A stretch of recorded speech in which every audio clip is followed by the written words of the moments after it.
Hello students, today we are going to revise our very first chapter from geography, resources and development, as well as we know nicely everything available in our environment which can be used to satisfy our needs provided it is technological, accessible, economically feasible and culturally acceptable.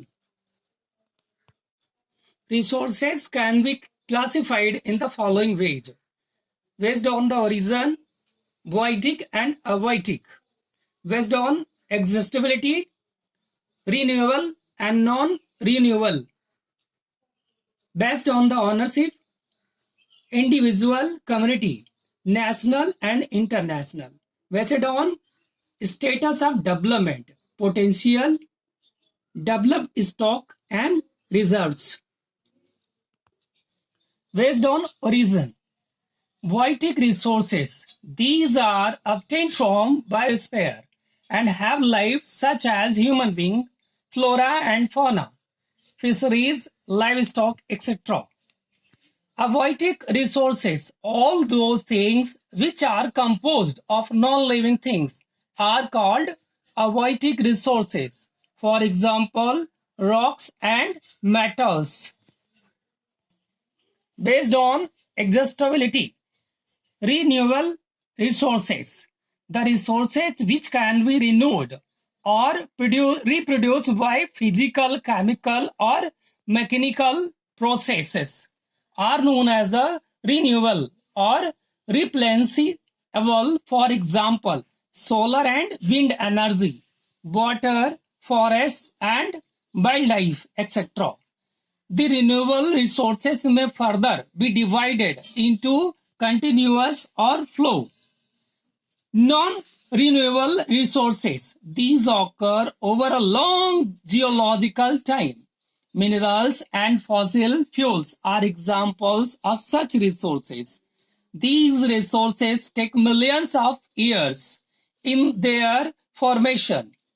Some of the resources like metals are recyclable and some like fossil fuels cannot be recycled and get exhausted with their use. Next, based on ownership, individual resources. These are also owned privately by individuals. Many farmers own land which is allotted to them by government against the payment of revenue. Plantations, pastures, lands, ponds, water in wells, etc. are some of the examples of resources ownership of individuals. Next, community-owned resources. These are resources which are accessible to all the members of community. Village commons means the grazing grounds.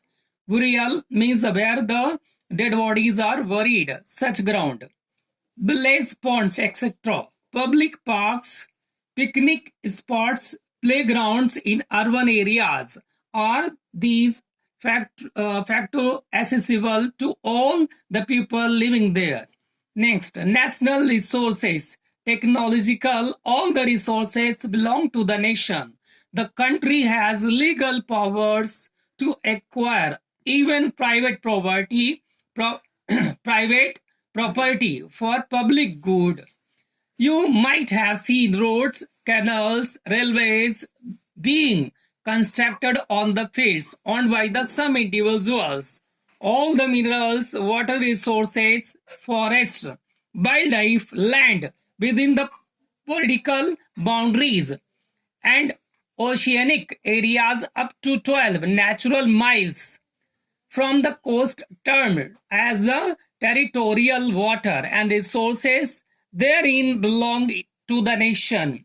Next, international resources. The oceanic resources beyond 200 nautical mile of the exclusive economic zone belong to open ocean and no individual country can utilize these without the occurrence concurrence of international institutions based on the status of development. First, potential resources. Such resources which are found in the region but have not been utilized. For example, the western parts of India, particularly Rajasthan and Gujarat, have enormous potential for the development of wind and solar energy. But so far, these have not been developed properly. Next, developed resources.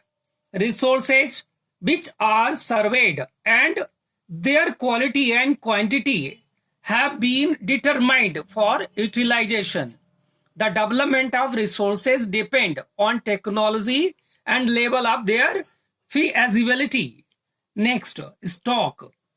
Such minerals in the environment which have the potential to satisfy human needs, but human beings do not have the appropriate technology to access these, are included among, for example, water is a compound of two inflammable gases, hydrogen and oxygen, which can be used as a rich source of energy, but we do not have the required technology. Reserves. Reserves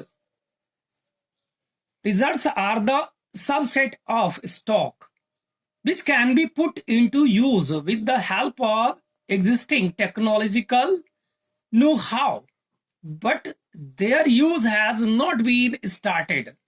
These can be used for the meeting future requirements. River water can be used for the generating hydrological power, but presently it is being utilized only to the limited extent. Thus, the water in the dams, forest, etc. is a resource which can be used in the future. Human beings use resources indiscriminately, and this has led to the following major problems. First, depletion of resources for satisfying the greed of few individuals. Second, accumulation of resources is a few hands, which in turn divided the society into two segments. For example, rich and poor. Indiscriminate exploitation of resources has led to global ecological crises such as global warming, ozone layer depletion, environmental pollution, and land degradation.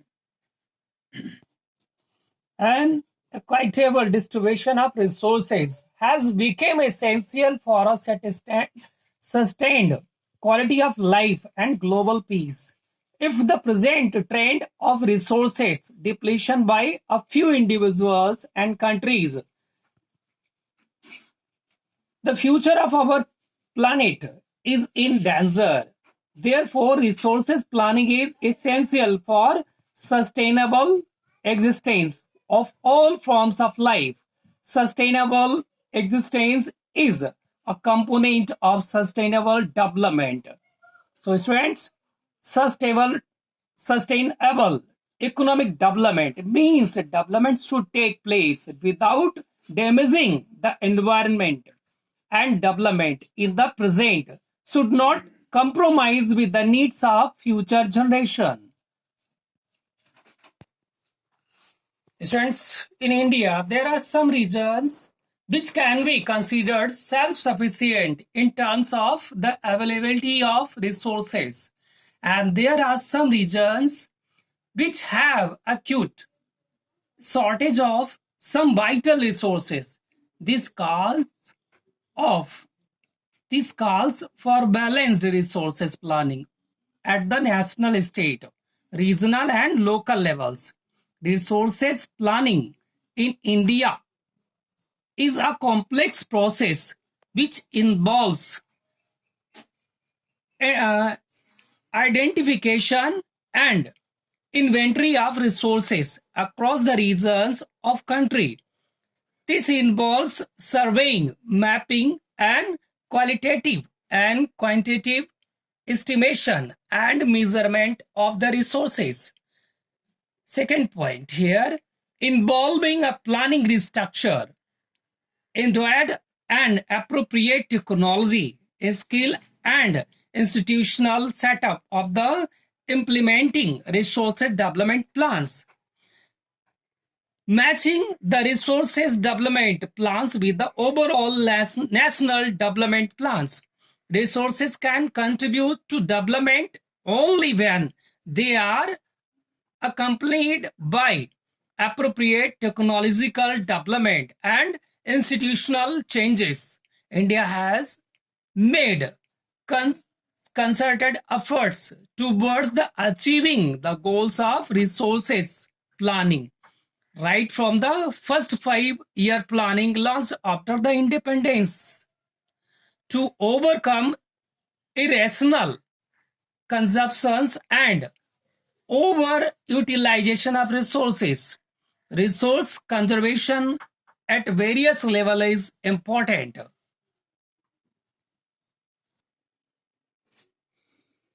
Land resources. Land is a natural resource of utmost importance. It supports natural vegetation, wildlife, human life, economic activities, transport, and communication systems. India has land under a variety of relief features, namely mountains, plateaus, plains, and islands, as shown below. Land resources are used for the following purposes. Forest, land not available for cultivation, means barren and wasteland. Land put to non-agricultural uses. Fallow lands, other uncultivated lands, means the excluding fallow land. And last, net shown area. Land use pattern in India. The use of land is determined physical factors and human factors. So first, physical factors such as topography, climate, soil types. Human factors such as population density, technological capability, and culture and tradition, etc. Soil is a resource. Soil is the most important renewable natural resource. It is the medium of plant growth and supports different types of living organisms on the earth. It takes millions of years to form soil up to a few centimeters in depth. Various forces of nature such as change in temperature, actions of running water, wind and glacier, activities of decomposers, etc. contribute to the formation of soil. Parent rock or bedrock, climate, vegetation and other forms of life that time are important factors in the formation of soil. Chemical and organic changes which take place in the soil play an important role. Soil also consists of organic, means humus, and inorganic materials. Classification of soils. On the basis of factors responsible for soil formation, color, thickness, texture, age, chemical and physical properties. The soil of India are classified in different types of mass and blows. Entire northern plains are made of alluvial soil. Also found in the eastern coastal plains, particularly in the deltas of Mahanadi and Godavari, the Krishna and the Kaveri rivers. Fertile soil, therefore, fit for agriculture purposes. Regions of alluvial soil are intensively cultivated and densely populated, rich in potash, phosphoric acid, and lime, which are ideal for the growth of sugarcane paddy, wheat, and other cereal and pulses crop. Black soil. Black soil is made of lava flows. Black soil is most suited for growing cotton. It is found in Deccan Plateau, covering large parts of Maharashtra, Gujarat, and Madhya Pradesh. Red and yellow soils. This soil is made of igneous rocks. It is found in the areas of low rainfall in the eastern and southern parts of Deccan Plateau. It is also found in parts of Odisha, Chhattisgarh, parts of Middle Ganga Plains, and the Piedmont zone of the Western Ghats. Laterite soil is poor in quality. It is found in regions of heavy rainfall and high temperature such as Tamil Nadu, Andhra Pradesh, and Kerala. Arid soil is brown in color, sandy in texture, and saline in nature. It is not suitable for cultivation of crop and found in western Rajasthan. Forest soil is a loamy and has humus content in it. It is found in mountainous areas where sufficient rainforests are available. Natural ways of soil erosion. Wind, glacier, and water lead to soil erosion. Human activities, deforestation, overgrazing, construction, and mining, etc., contributes in soil erosion. Measures to control soil erosion. So, students, we know how to conserve our soil. So, we are going to tell measures to control soil erosion. First is strip cropping. Second, planting shelter beds. Third, in the hilly areas, using contour, plowing, and terrace farming, etc.